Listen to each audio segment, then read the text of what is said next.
নমস্কার, আমি শঙ্কর মাহাতো।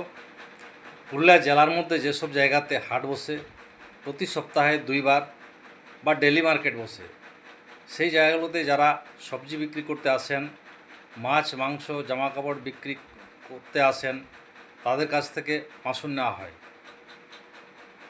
বেসরকারিভাবে।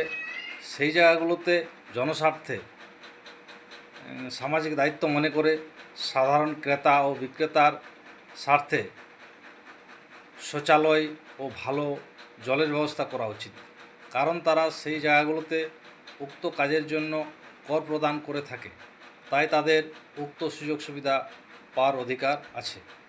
এবং জেলার মধ্যে যেসব জায়গাগুলোতে ছোট বড় ধাম আছে, সেই সব জায়গাগুলোতে মন্দির কর্তৃপক্ষেরও উচিত বাথরুম, ভালো শৌচাগার ও গাড়ি পার্কিংয়ের সুব্যবস্থা করা, কারণ সেখানেও দান দক্ষিণা নেওয়ার হয়ে থাকে।